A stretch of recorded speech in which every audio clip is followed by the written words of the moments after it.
Sí, sí. Que vamos a dar comienzo a las primeras jornadas de filosofía y bueno, pues a partir de ahora, si la materia o la naturaleza quiere, lo haremos aquí pues una vez al año. O sea, que siempre suele venir gente distinta a participar. Carlos y yo casi somos los fijos, pero vamos, que puede hacerlo otra gente, no pasa nada. Y siempre intentamos que venga la mayor variedad de gente y de hombres y mujeres dedicados al oficio de esto, de la filosofía. Tenemos la suerte de contar con Alfredo Marcos. Solo tenéis que poner en internet o en donde queráis, ¿no? En Google, la cantidad de publicaciones que tiene, profesor de Valladolid de filosofía. Al estimable como Alfredo Esteban Sánchez, que fue profesor de instituto y lo sigue siendo de la vida, y es un lector voraz y escritor que me manda siempre sus últimos trabajos, creo que muy modesto, excesivamente modesto, y creo que tendría que salir más a la luz, pero bueno, siempre es más fácil estar ahí, en el estudio lleno de libros, y de libros, que un día se va a caer el piso, porque es impresionante. Ese miedo lo tengo. ¿A que sí? Y la mujer más, ¿verdad? Bueno, y entonces, pues eso, que tenemos pues una amistad y dije, joder, Esteban, tienes que venir aquí. Y muy amablemente aceptado. A mi izquierda, Carlos Madrid, que cuento con él desde hace muchos años como amigos, como siempre digo, de momento, porque todo puede acabar, como dice Heráclito. Y nos hicimos amigos hace muchos años en unos encuentros de filosofía y cine en Salamanca, y bueno, ahí se generó, pues como con el resto, una amistad filosófica que creo que, bueno, pues durará hasta siempre, ¿no?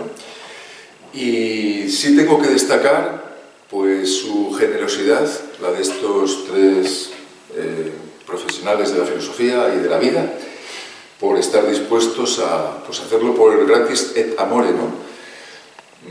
Pues eso es lo que quería decir de momento. Muy contento, muy fatigado también porque dices, joder, ¿y qué necesidad tiene uno de meterse en estos rollos? Pero bueno, es que te lo pide el oficio, ¿no? Y hay que seguir, ¿no?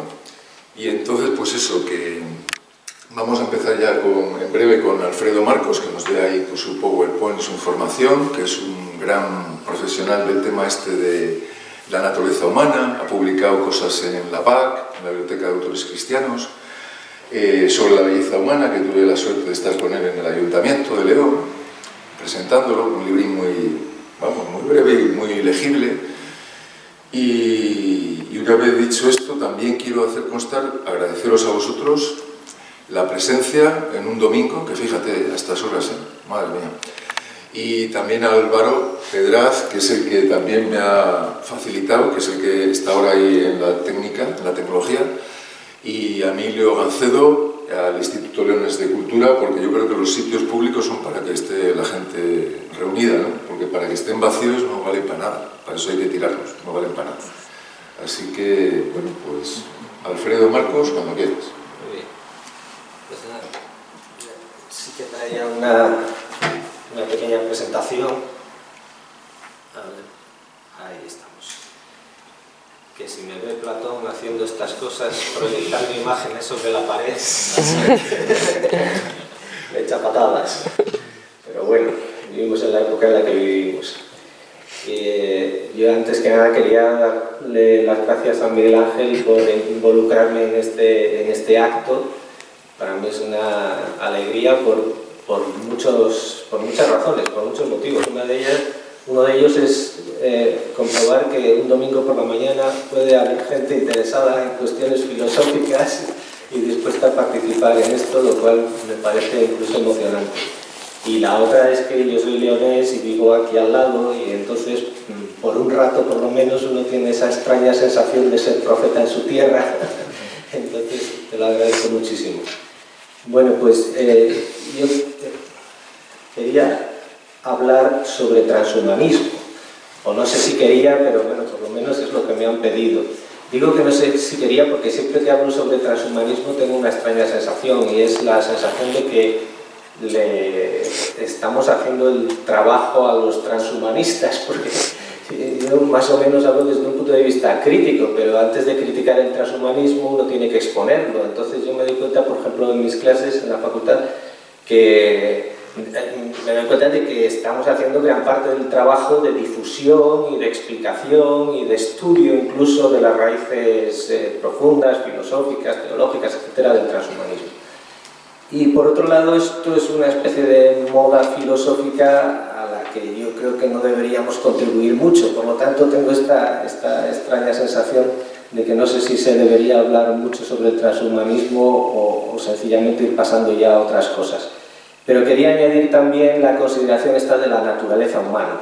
Es decir, el transhumanismo sí que sirve como vector, ya que pone en cuestión al ser humano, ya que nos dice que hay que ir más allá de lo humano, que hay que transformar al ser humano, inmediatamente nos obliga a pensar en qué es un ser humano. Inmediatamente pone sobre la mesa la cuestión de la naturaleza humana. Y esta sí que es una cuestión verdaderamente interesante. Bueno, yo antes de entrar en materia más directamente quisiera hacer una pequeña aclaración terminológica respecto de un campo semántico a veces bastante confuso, que es el de lo técnico. Bueno, pues hay muchos términos, por ejemplo, técnica, tecnología, tecnociencia, biotecnología, antropotecnia, etcétera, que están dentro de este campo semántico. La técnica es algo profundamente humano, hay humanos desde que hay técnica y hay técnica desde que hay humanos, entonces no vamos a prescindir de ella y no tiene ningún sentido hablar en contra de la técnica, ni ser antitécnicos ni nada por el estilo, pero la técnica es una realidad que ha acompañado a los seres humanos a veces más cerca de otras actividades como las de carácter artístico, artesanal, otras veces a partir de la modernidad más cerca de la ciencia, y entonces empezamos a hablar de tecnología. Y cuando esa fusión, esa colaboración entre ciencia y técnica se hace ya muy intensa, pasamos a hablar de tecnociencia a finales de la modernidad. Cuando todas esas herramientas tecnocientíficas se vuelcan sobre lo vivo, se aplican no solo a la materia inerte, sino también a los seres vivos, entonces hablamos de biotecnología. Y uno de esos seres vivos es el ser humano, entonces llega un momento en que el ser humano, que es un ser técnico, acaba aplicándose la técnica a sí mismo, y entonces hablamos de antropotecnias. Yo he puesto esto en orden tipográfico creciente para indicar, para connotar un poco, sugerir la idea de que a medida que pasamos de la técnica a la tecnología, a la tecnociencia, vamos ganando en poder y también en responsabilidad. Es decir, es mucho más potente la tecnociencia que las técnicas tradicionales, ¿no? Y alguien podría decir, bueno, pero por ejemplo la bomba atómica es mucho más potente que cualquier antropotecnia. Es decir, modificar mediante ingeniería genética una parte del genoma humano es algo mucho más pequeño que pues lanzar una bomba sobre Hiroshima. Pero resulta que las antropotecnias inciden sobre el sujeto que maneja la bomba atómica, que la fabrica, que la utiliza o que no la utiliza.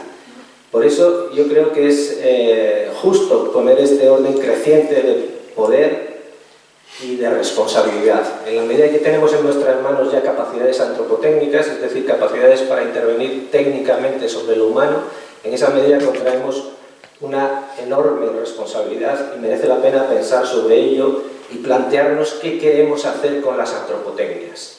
Es decir, qué queremos hacer pues, con la capacidad de editar genéticamente el genoma humano, con la capacidad para intervenir mediante prótesis biónicas sobre el ser humano, con la capacidad para intervenir en el cerebro mediante diversas drogas, neurotransmisores, etc. ¿Qué queremos hacer con todo ello? Puesto que eso nos da un gran poder y al mismo tiempo, como decía el clásico, un gran poder conlleva una gran responsabilidad. El clásico del cómic. Bien, ¿cuál es la posición del transhumanismo respecto de las antropotecnias? Respecto de la posibilidad de intervenir técnicamente sobre el ser humano. Bien, pues el transhumanismo aboga por una aplicación extensa y profunda de las antropotecnias. Adelante con ellas, modifiquemos al ser humano. Si tuviésemos que caracterizar el transhumanismo mediante unos pocos rasgos, y no tenemos tiempo para mucho más, yo diría que es una moda ideológica, es decir, que no es filosofía. Los transhumanistas no son filósofos propiamente dichos, algunos de ellos podríamos decir que sí, pero en general no. No son científicos, es decir, no es una teoría científica, no es una disciplina científica, tampoco es una disciplina tecnológica, no hacen máquinas ni producen biotecnología.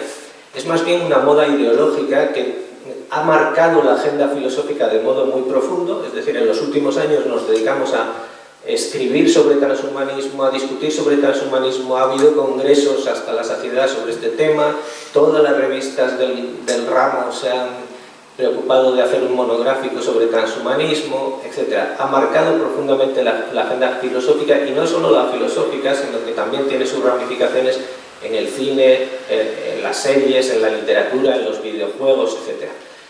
Lo que propone es una modificación profunda del ser humano por medios tecnológicos de dos tipos. Si tuviésemos que agruparlo o simplificar, diríamos de tipo info, por un lado, y de tipo bio, por otro. Es decir, hay que aplicar al ser humano infotecnologías, por un lado, ya seré un poco más preciso más adelante, y por otro lado, biotecnologías. ¿Y esto con qué objetivo? Bueno, los objetivos próximos tienen que ver con el aumento de algunos rendimientos. Bueno, pues vamos a conseguir que el ser humano, pues qué sé yo, pues que corra más rápidamente, que sea capaz de ver fuera del espectro habitual, que sea capaz de oír frecuencias que no oía hasta el momento, o que sea capaz de vivir sin dormir, por ejemplo, o de vivir muchos más años, o en el extremo, digamos, los objetivos remotos de esta intervención antropotécnica tendrían que ver con la inmortalidad. Bueno, vamos a conseguir la inmortalidad por vía tecnológica, o por lo menos una larguísima longevidad. Incluso podríamos acabar prescindiendo del cuerpo biológico, porque aquí lo erróneo del ser humano en el fondo es el cuerpo. Es decir, estamos en un soporte biológico que tiene costumbres extrañas y desagradables, como enfermar, morir y estas cosas. Entonces, si pudiésemos prescindir del cuerpo biológico y hacer transitar nuestra mente a una especie de nube informática, pues entonces quizá podríamos lograr vivir sin sufrimiento y en última instancia incluso no morir, ¿no? Bueno, habría que preguntarse si esto es vida. Como dice la canción, si esto es vida, esto es vivir. Bueno, pues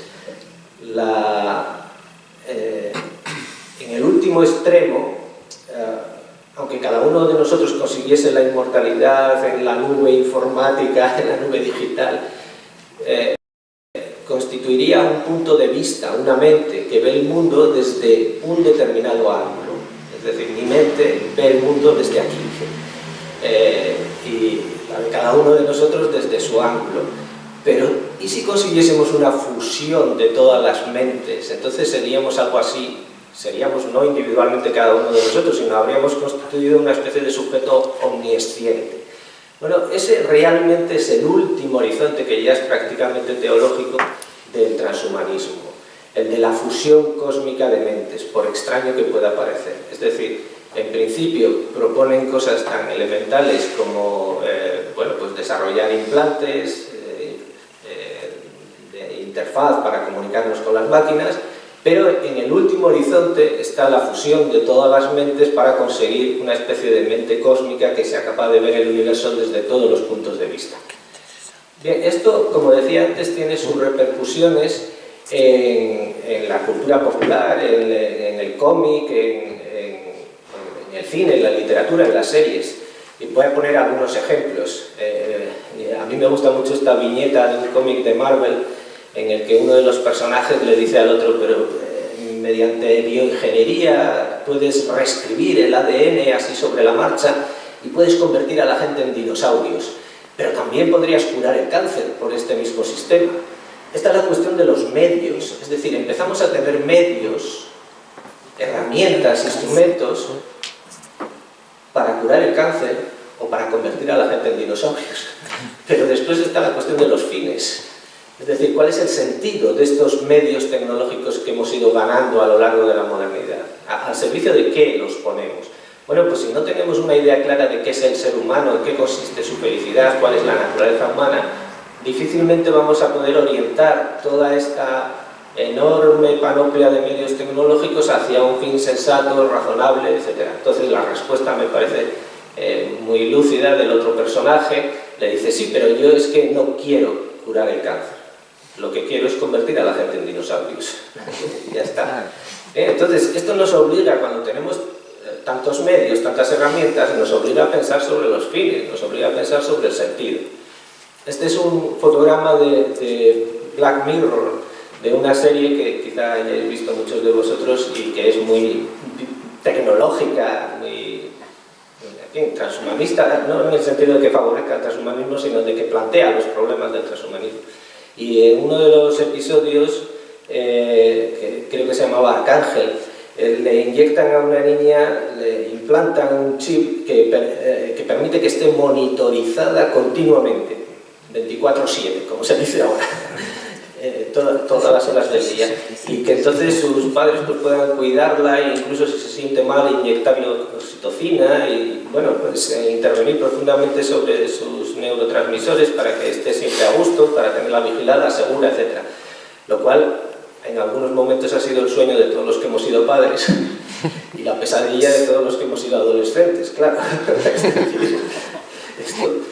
Pero esto modifica profundamente la idea de crianza humana, de libertad, de posibilidad de cometer los propios errores, en fin.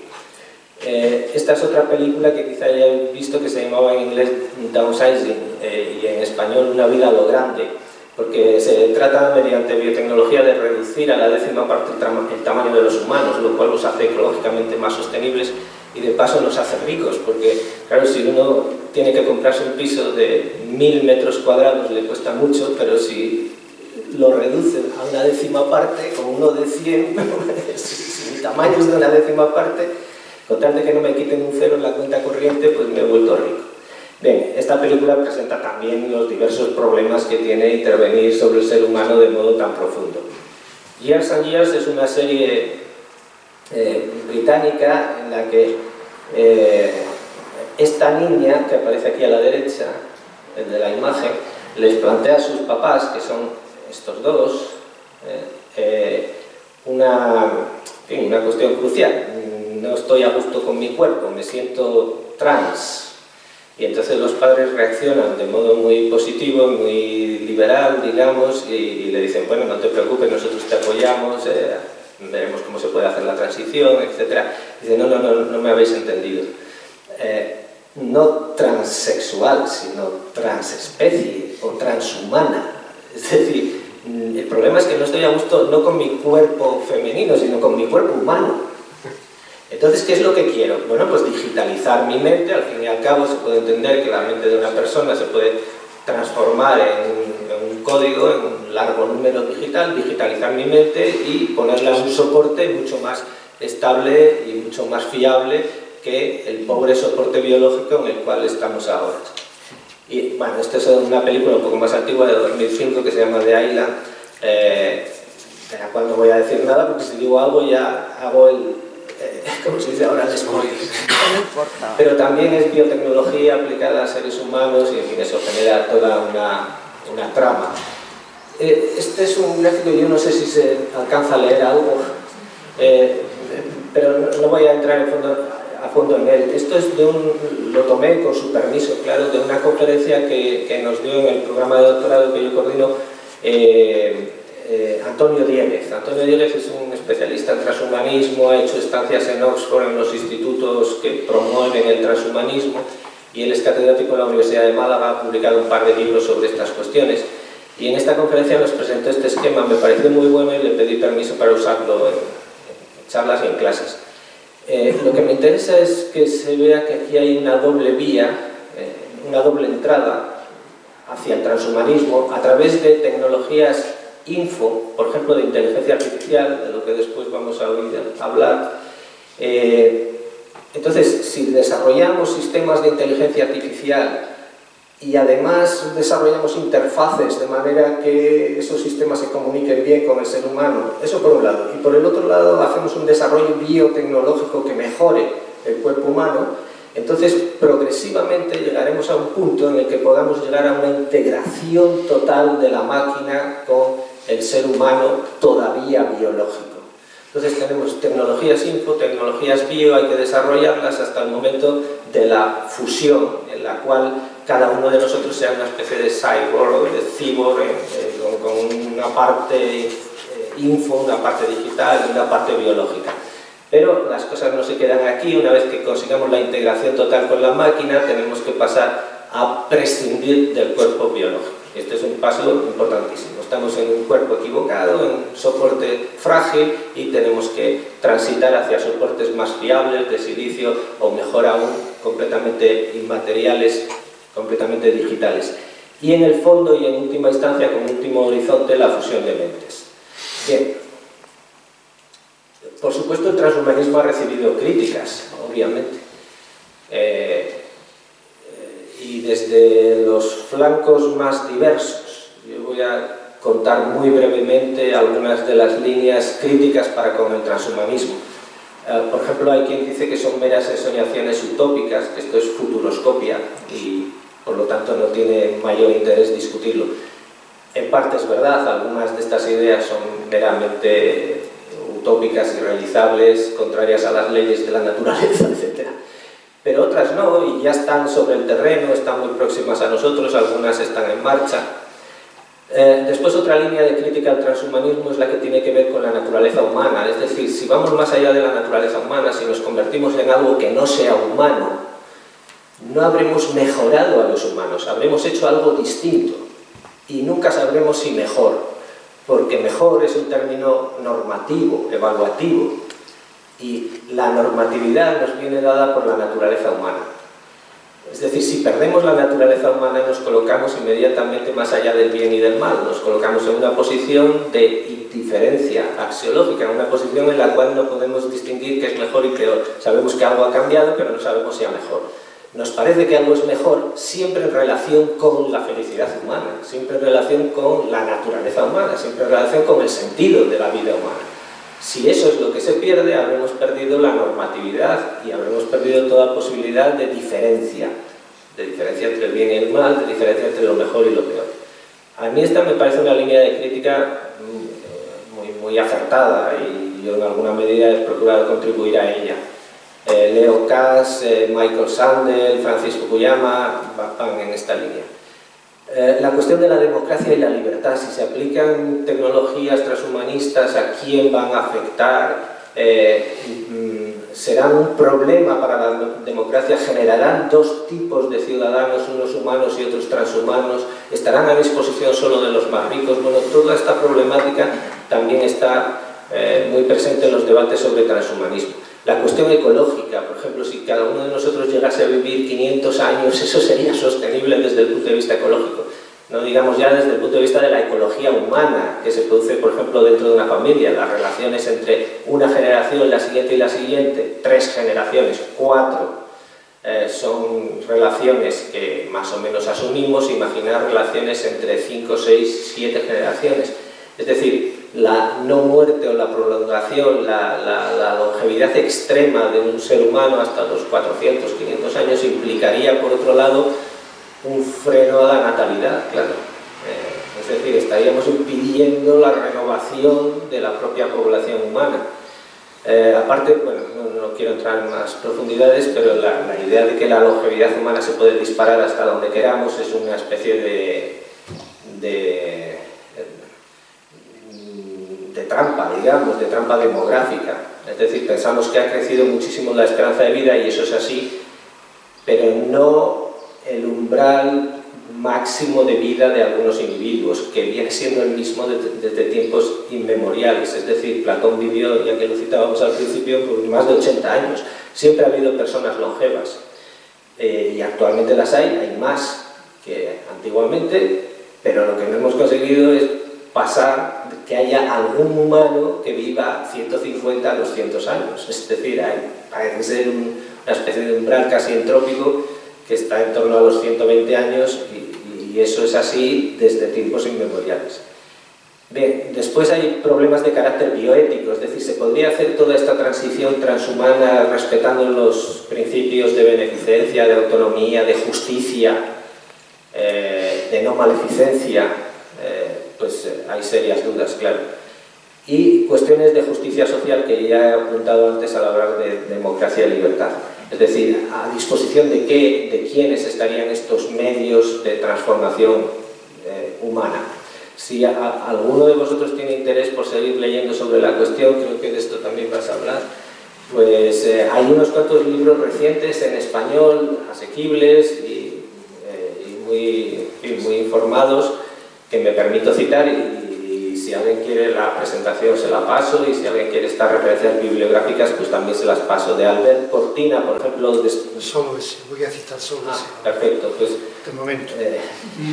Albert Cortina, Despertar, del 21, de Carlos Berlegui, otro libro del 21, Entre lo humano y lo poshumano, de Antonio Dieguez, un par de libros, el más clásico que se llama Transhumanismo, del 17, y después en el 21 ha publicado otro titulado Cuerpos inadecuados, de Sara Lumbreras, Respuestas al transhumanismo, de Rafael Monterde. Es una tesis doctoral en la que yo tuve la ocasión de asesorar, de estar como tribunal y tal, y me pareció buenísima en el sentido de que rastrea las raíces históricas del transhumanismo, incluso en la teología medieval, en las ideas gnósticas, etc. En Cuadernos de Bioética hay un número monográfico dedicado a esta cuestión, pero casi en cada revista filosófica o bioética ha habido números monográficos sobre esto. Y un libro, para cambiar un poco el tono, en defensa del transhumanismo, de Francisco Lara y Julian Savulescu, que se titula Más que humanos, y que también se publicó en español en el 21, en Tecnos. Bien, en esto me voy a detener muy poco, es simplemente terminología. A veces habréis oído hablar de tecnologías N, B y C. Se suele utilizar esta expresión para hablar de nanotecnologías, biotecnologías, infotecnologías y tecnologías cognitivas. Entonces, para resumir, se habla de tecnologías N, B y C. Todas ellas tienen usos de lo más diverso, desde la agricultura hasta la industria, etc., pero cuando se aplican al ser humano, entonces se convierten en lo que se llama tecnologías convergentes, converging technologies, es decir, tecnologías, nanotecnologías, biotecnologías, infotecnologías, que se aplican todas ellas de modo convergente sobre una única entidad que es el ser humano. Por eso a veces habréis oído hablar también de tecnologías convergentes, responde a esta idea. O de tecnologías para la mejora humana. Nascent en inglés lo hemos traducido por mejora humana, pero podría ser para el florecimiento del humano, para el realce del humano, en fin. El término es latino y tiene todas estas connotaciones. Entonces lo que se pretende es hacer humanos mejorados o mejorar lo humano, ir más allá de lo humano. Bueno, quizá en lugar de humanos mejorados acabemos consiguiendo algo parecido a eso. Os voy a presentar algunos de los transhumanistas. Yo no sé, ¿hasta qué hora me dejáis? ¿Hasta qué hora me dejan mirar? Hasta menos cuarto. Hasta menos cuarto. Bueno, pues entonces voy muy rápidamente. Por seguir algún orden, voy a ir desde los que están más en el show business, que son más mediáticos y folclóricos a su manera, hasta los que son más serios y sesudos y tal. Entonces, entre los más folclóricos, pues está sin duda alguna José Luis Cordeiro, de origen venezolano, pero de actividad transnacional.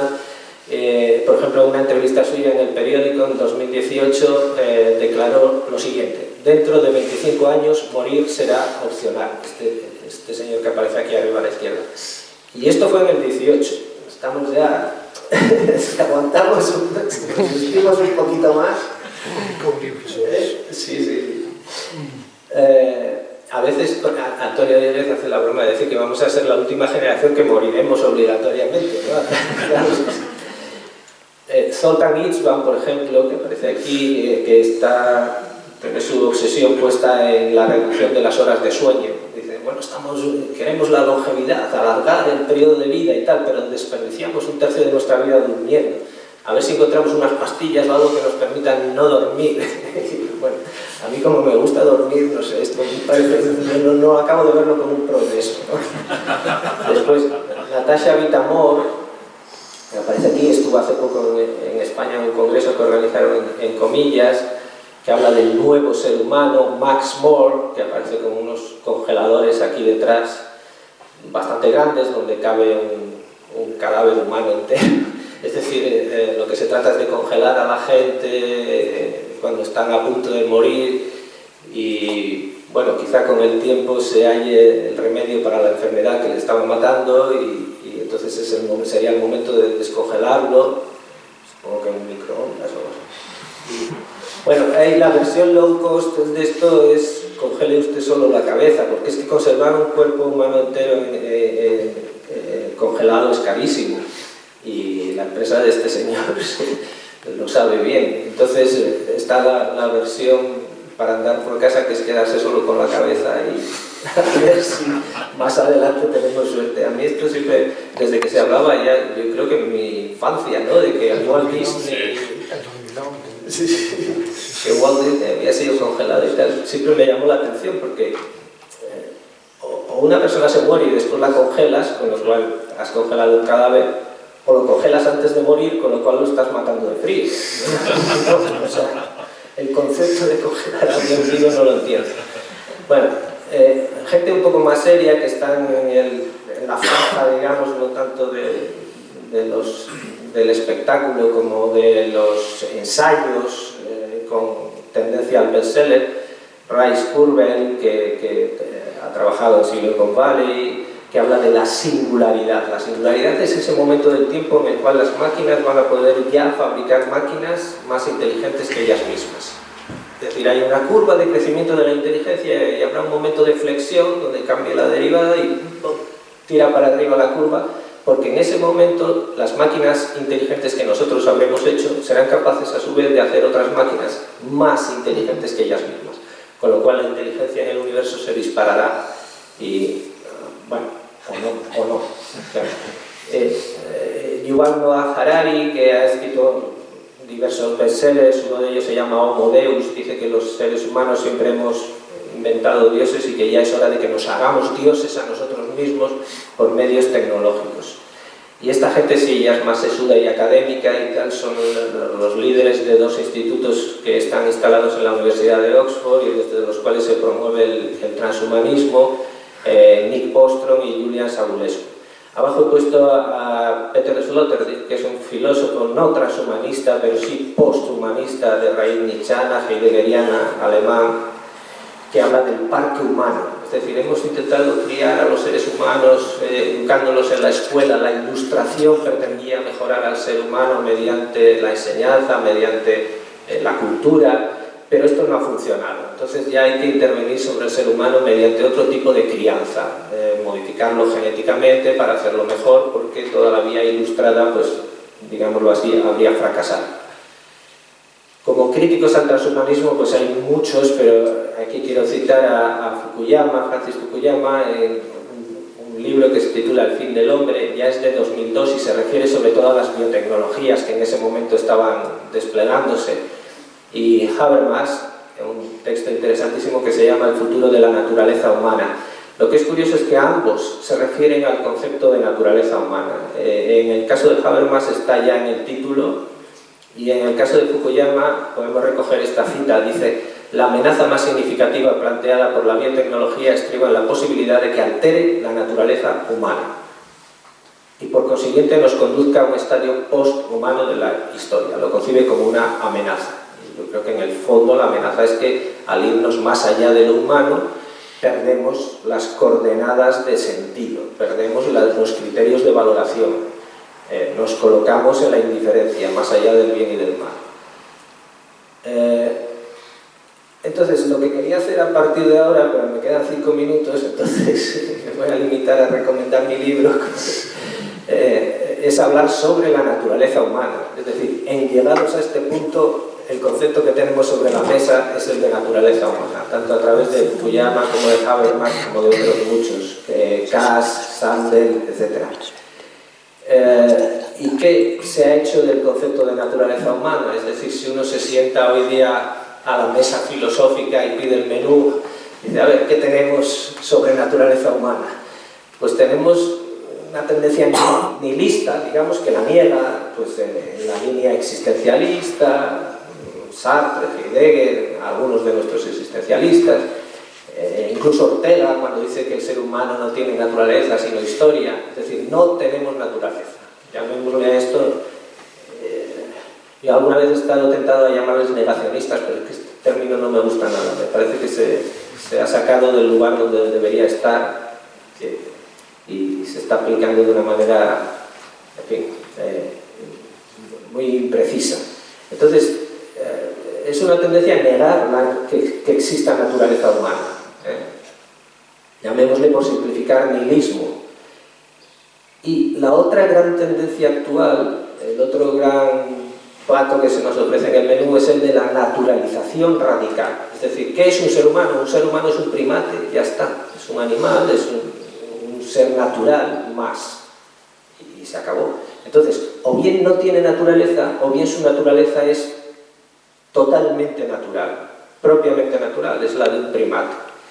El profesor que me dirigió mi tesis doctoral fue Jesús Mosterín, al cual estoy agradecido en muchos sentidos y en fin, me parece uno de los filósofos más interesantes, más claros y más importantes que ha dado este país. Ha muerto ya hace unos años, no muchos, y Jesús Mosterín defendía esta posición. Decía que negar la naturaleza humana es uno de los delirios de la razón. Por supuesto que existe naturaleza humana. Y cuando le preguntábamos, bueno, ¿y en qué consiste? Dice, pues somos un primate. Ya está. Esa es nuestra naturaleza.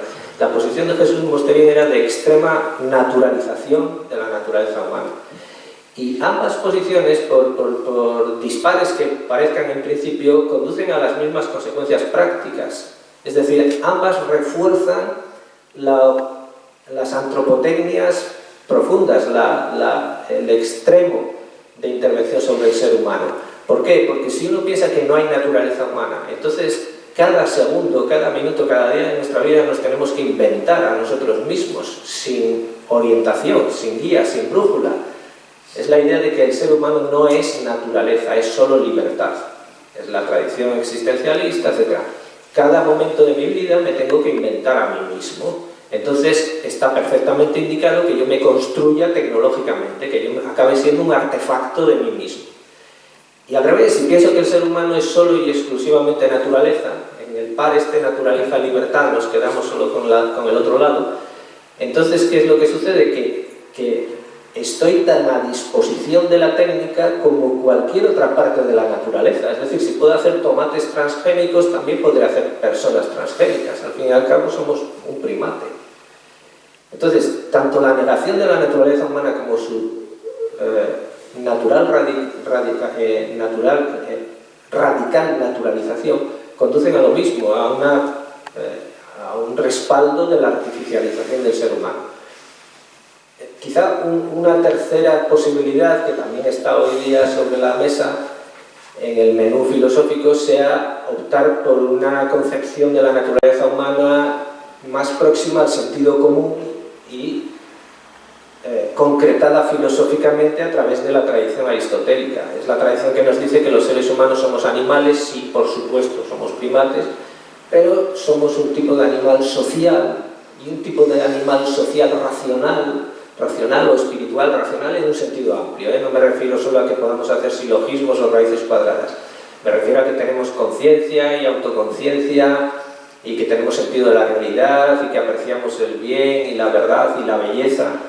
Todo eso, englobémoslo dentro del término racional, lo traduzcamos logos por espiritual o como queráis. Entonces, el ser humano es todo esto y además no de un modo esquizofrénico, no es que seamos hasta las 12 de la mañana animales y a partir de ahí tal, sino de un modo integrado, en la unidad de cada persona. Por eso no he querido poner aquí conjunciones entre estas palabras, ni siquiera comas. Somos un tipo de animal social racional, y si aceptamos este tipo de antropología, entonces empezamos a tener criterios para utilizar lo tecnológico. Empezamos a tener criterios. Yo tenía pensado desplegar más esta idea, pero no lo voy a hacer y voy a ir hacia el final. Bueno, hay un montón de técnicas humanas que siempre se han ejecutado conforme a criterios de naturaleza humana, por ejemplo la medicina.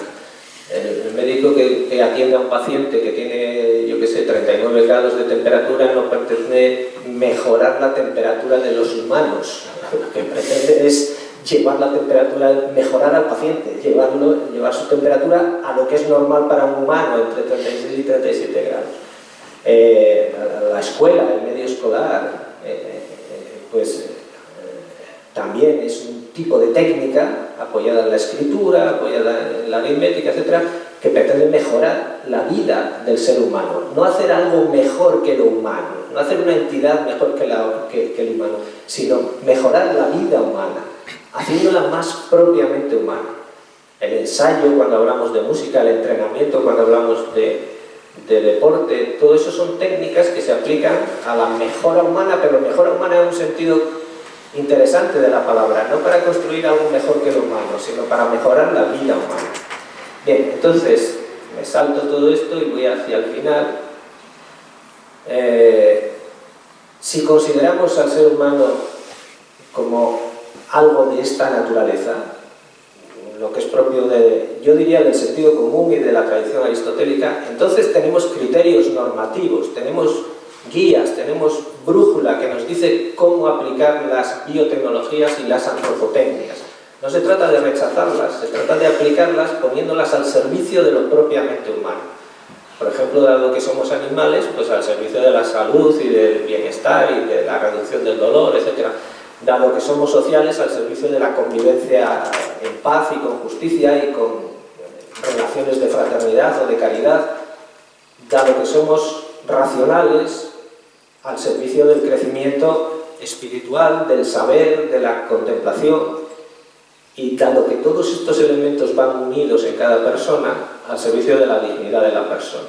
Entonces aquí sí que aparecen criterios para utilizar lo tecnológico, lo antropotécnico. Entonces sí que podemos volver a la viñeta que habíamos visto al principio y responder, no, la transcripción, la ingeniería genética aplicada al genoma humano ha de aplicarse para curar el cáncer, no para convertir a la gente en dinosaurios. Muy bien, pues muchísimas gracias. Bueno, por favor.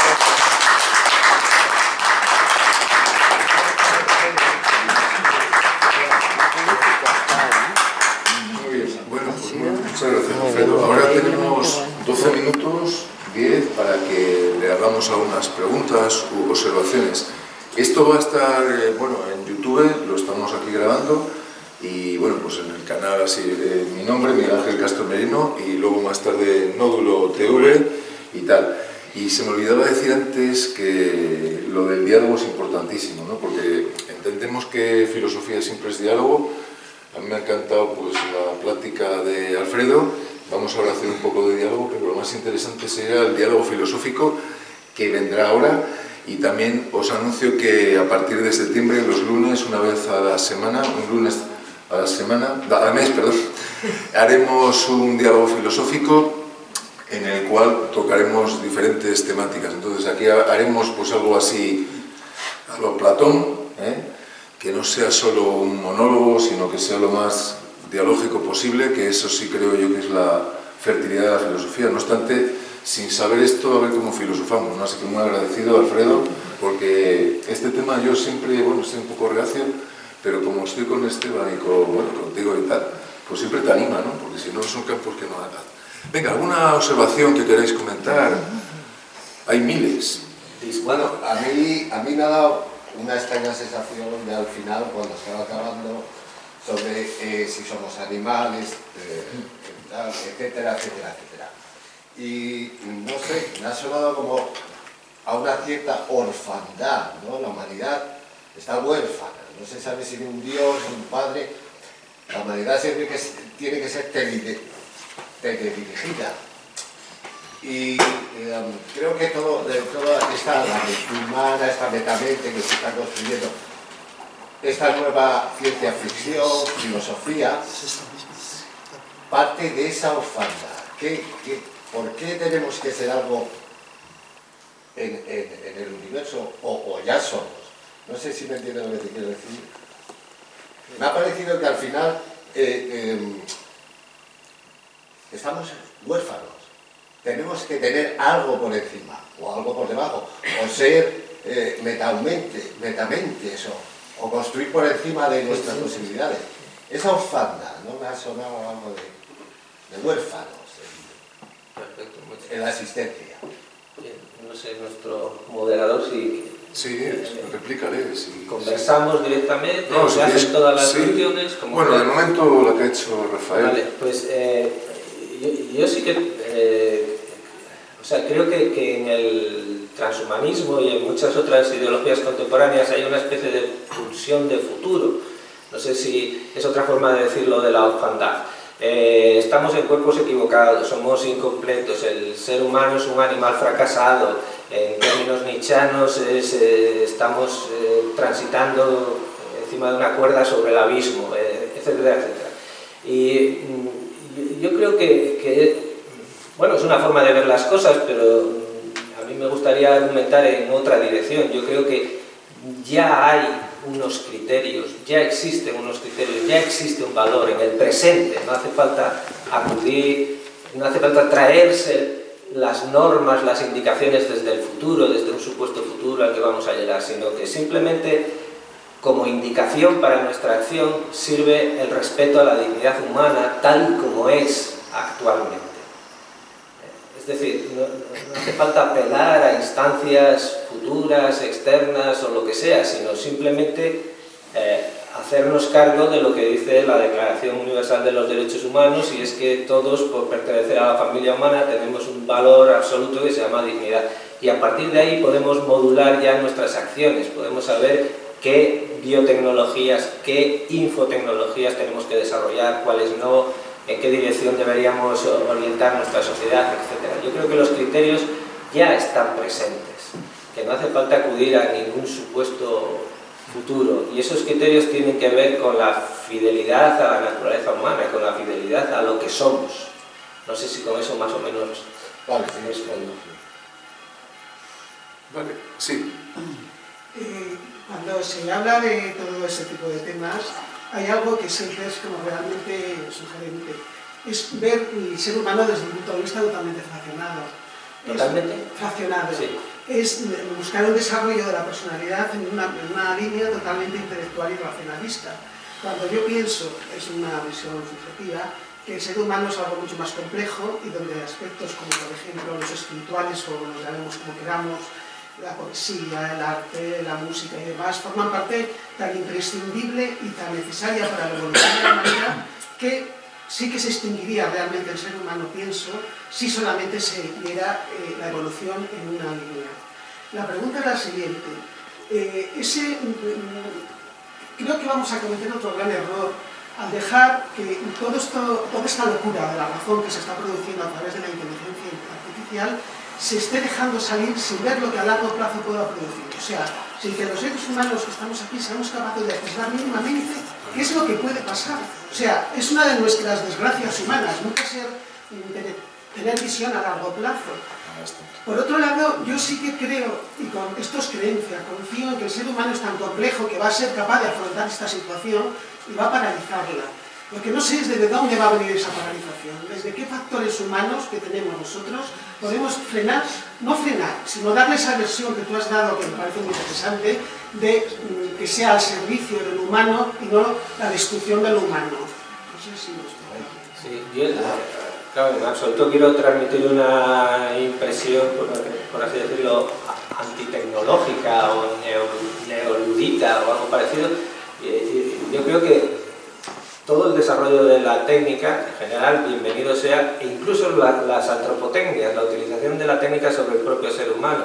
La cuestión es desarrollar unos planteamientos filosóficos suficientes como para saber qué es un ser humano y qué le conviene y qué no, y entonces poder poner lo tecnológico al servicio de una vida más propiamente humana, no de una vida transhumana o de la anulación de lo humano para crear unas máquinas que no sé qué, sino poner lo técnico al servicio de lo humano, al servicio de la mejora de la vida humana, para generar con eso una vida más propiamente humana.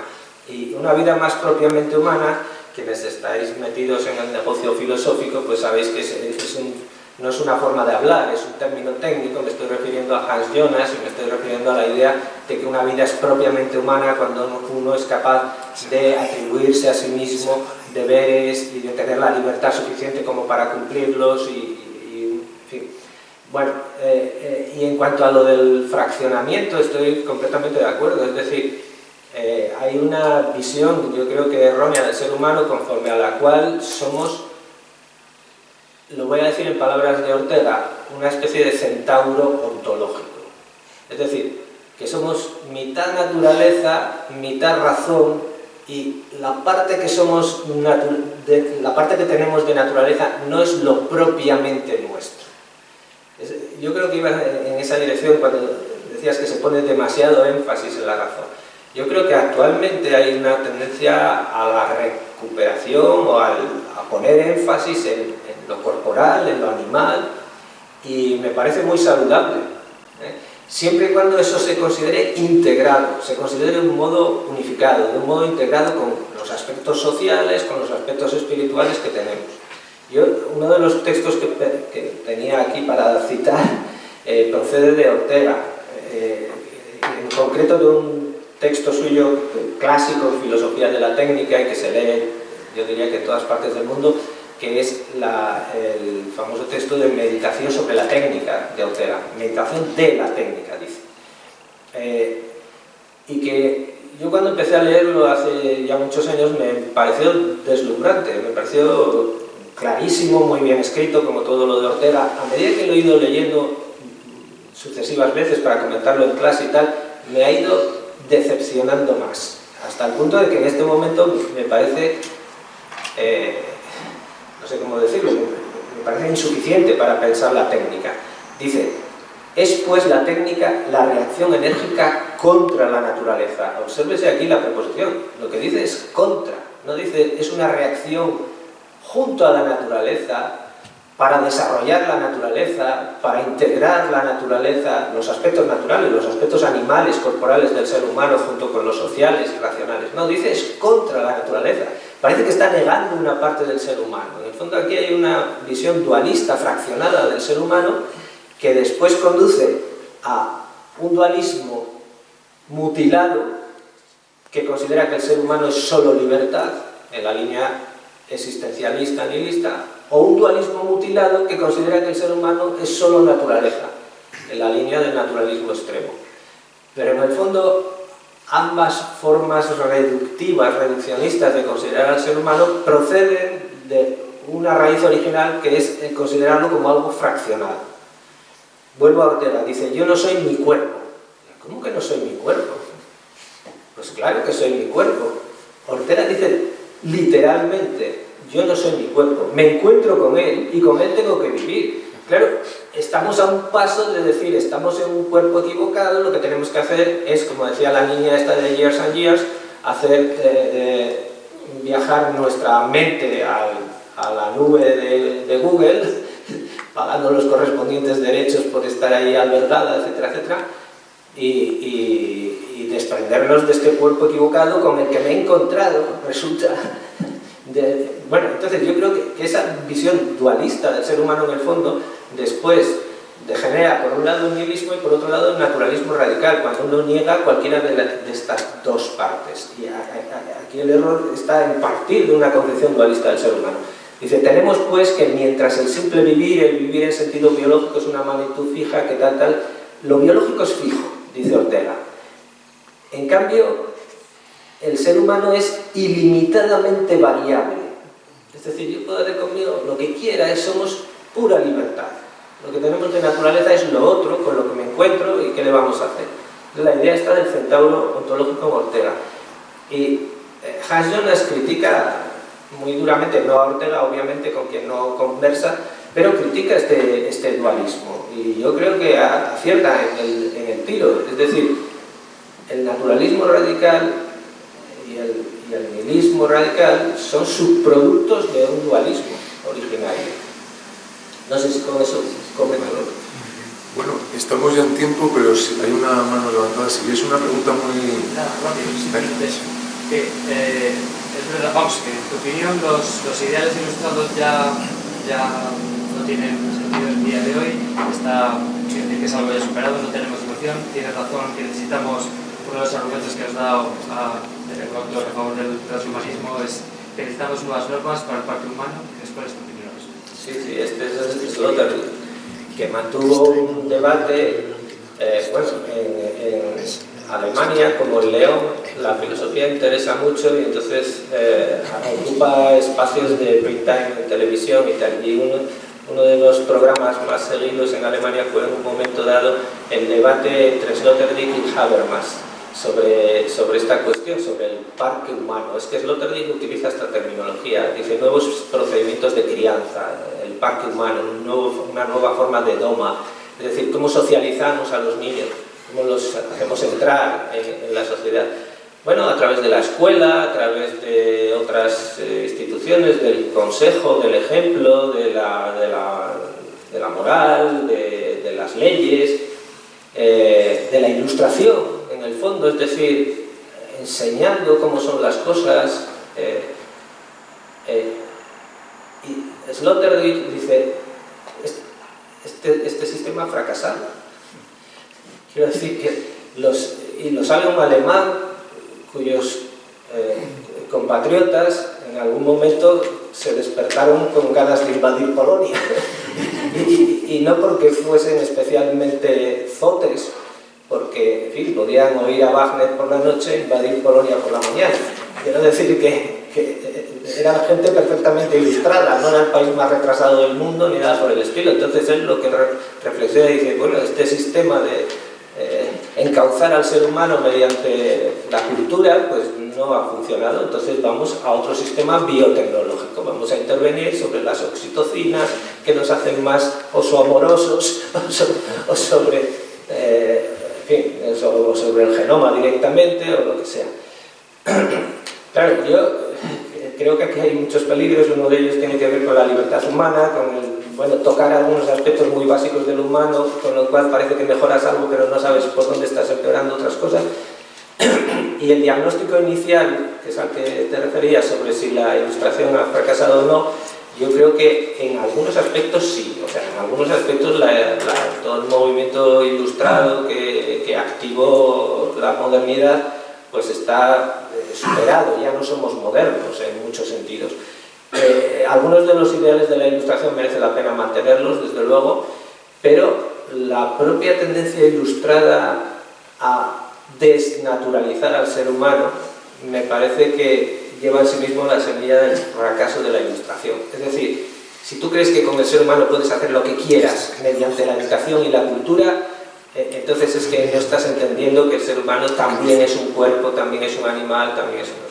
Y esta idea ilustrada de que, bueno, vamos a moldear un barro a nuestro gusto meramente mediante la cultura, mediante la ilustración, mediante el saber, la ciencia, el arte, etc., es una idea que no responde a la realidad de la naturaleza humana.